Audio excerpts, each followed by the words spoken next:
A better route. Chapter 129. Hatake had always thought he was strong. To be honest, he'd always been a little bit cocking about his skills. However, the new Kakashi was kicking his reanimated ass. Not that he was complaining, he had no real desire to actually hurt his best friend's son. The gray-haired shinobi took out 3 kunai and tossed them at his opponent. Thanks to his flexibility due to his snake style, Kakashi merely contorted his body so that the kunais went around him. This gave the Hatake the chance to charge at him with his tanto ready.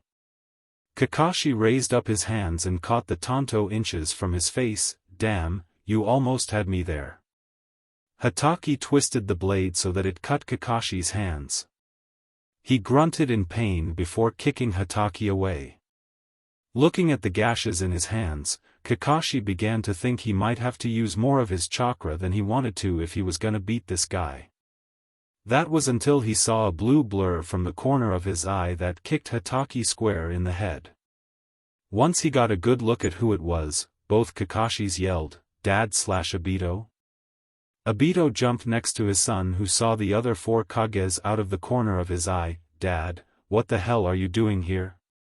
Obito looked at his old teammate and found it hard to talk. "We've been tracking Madara's chakra and it lead us in this direction. It doesn't surprise me since he might want to keep Orochimaru close to him so that we can't take him out as easily. Kakashi, I can't believe it's really you." Hatake was smiling under his mask. "I heard you became Hokage, good job, man." Obito didn't know what to say. "Thank you." "I'm sorry, Kakashi, but I'm going to need to take you out once again." "Son, pin him down." Kakashi put his hands on the ground and roots rushed at Hatake at an incredible speed.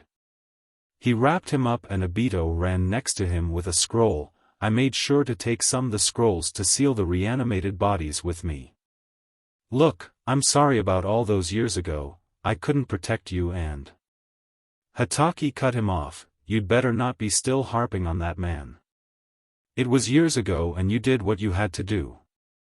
Just seal me already, I don't want to kick your ass or anything." Obito rolled his eyes and opened the scroll, beginning to seal him away, like you could baka. They joked like they did back when they were kids as scroll finished wrapping around him, leaving him looking like a mummy with a seal on him. Obito sighed and turned to his son. "Let's go. You can catch up to the others with us since we're probably gonna be going in the same direction. You've got to take Orochimaru out before he revives anyone else I used to know." Hayashi had always wanted to know who was stronger, him or his wife, and now he was finding that the answer to that question may very well be the death of him. Haria had shut down about a third of his chakra points since she was already faster than him. Hayashi's situation was just getting worse by the second. His body wasn't going to be able to move at this rate, and if she got one really good strike to his chest he just might be down for the count. Haria tried to keep her husband going even as she was attacking him. "Come on, Hayashi-kun, you've got to keep fighting." Hayashi coughed up some blood. "I'm trying, darling, but you're no lightweight when it comes to fighting." Haria ducked down, hit her husband's knee, causing him to collapse. He saw his wife was about to go for his temple, a shot that would likely kill him. Hayashi closed his eyes and waited for the strike to hit. However, instead he heard a voice cry out, "Lion Fist Bullet." Hayashi opened his eyes to see one of his daughter's new attacks hit his wife square in the chest. Once his wife had flown back a few feet, Hinata jumped down next to him. "Daddy, are you all right?" Hayashi frowned. "Not exactly, no." Hinata could see his father was going to need some help. "Let me handle this one. You're hurt and I think my style might be enough to beat her." Hayashi wanted to say no, but he knew Hinata had a better chance than he did of beating her. "Fine, but don't underestimate her." Hinata jumped over to where her mother was. "Wouldn't dream of it." When Hinata landed in front of her mother, Haria smiled brightly. "Hinata, is that really you? My goodness, you're so big." Hinata couldn't believe how much she looked like her mother. Still though, she didn't have time to think about that. She needed to stop her. I'm sorry Mom, but I need to stop you here and now. Harriet nodded, I know you do. Alright Hinata, show me what you can do. Hinata and her mother began to battle one another, Harriet noting her twin lion fist style as they went to strike one another. Unlike when she battled her husband, Harriet and Hinata's attacks didn't bounce off one another, so they had to deflect each other's attack. Hayashi watched as their hands were like blurs for 5 minutes before they parted, since they could see it was a stalemate. Harriet began to move towards her daughter once again, and so Hinata decided to try something before she had the chance to attack her again. She channeled chakra into her palms and began to make a grid around herself. Her mother was running straight into a powerful jutsu, protection of the 8 trigram 64 palms. Hinata's grid extended away from her and hit her mother, leaving slices on her mother's reanimated body. Harriet was thrown completely off balance and her daughter took the chance to take her out. She charged up her fists and ran right at her, gentle step, twin lion fists. Hinata hit her in the chest and smashed Harriet into the ground. Harriet was then pinned by Hinata to make sure she couldn't move while the ceiling squad rushed in to finish up. You did so well, honey.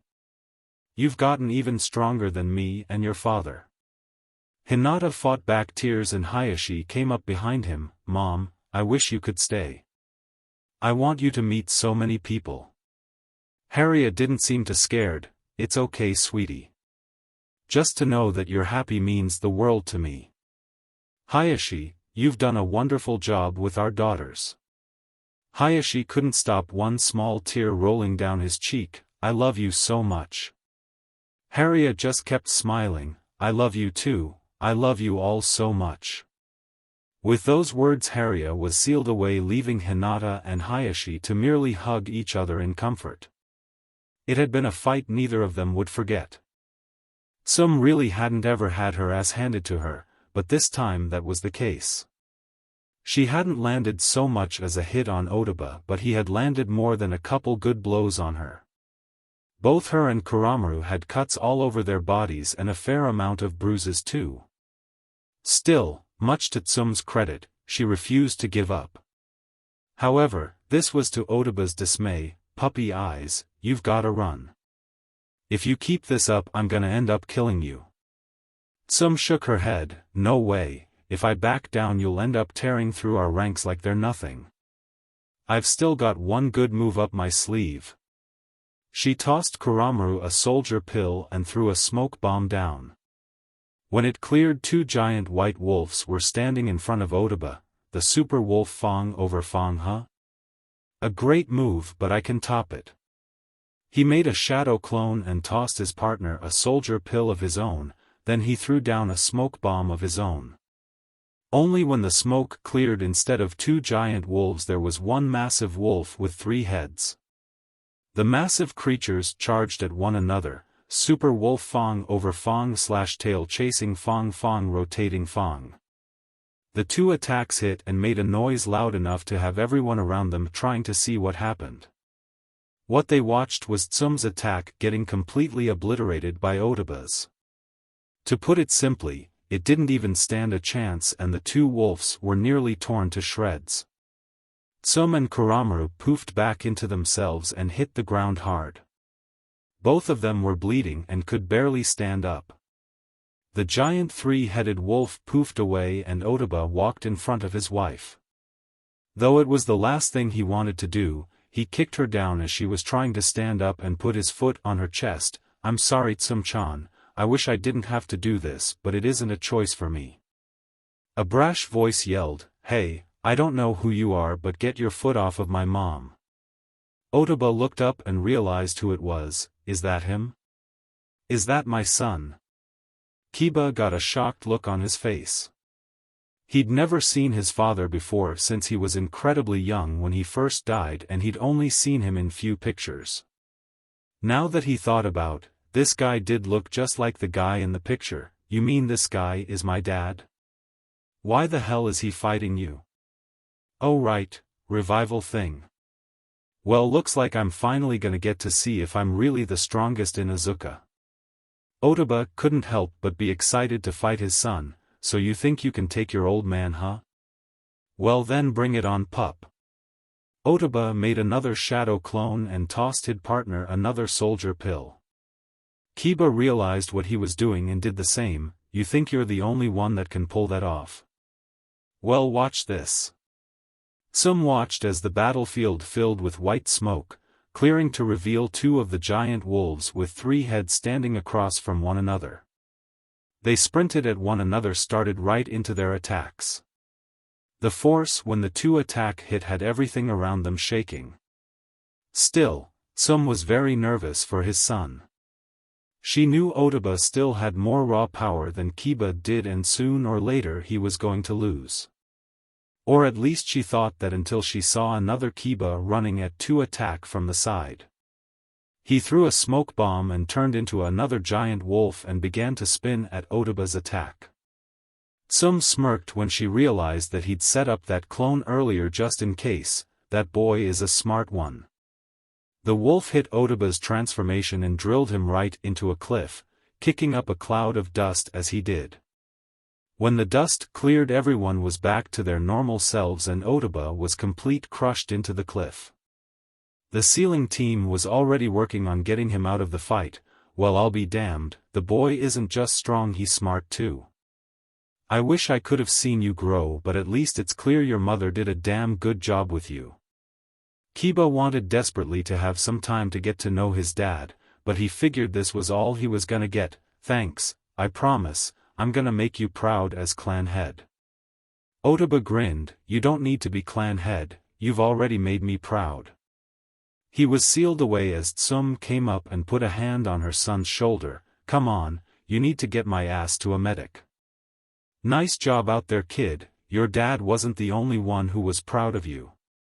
Kiba was still beaming with pride from what his father said but didn't say anything but, thanks mom, and thank you too dad.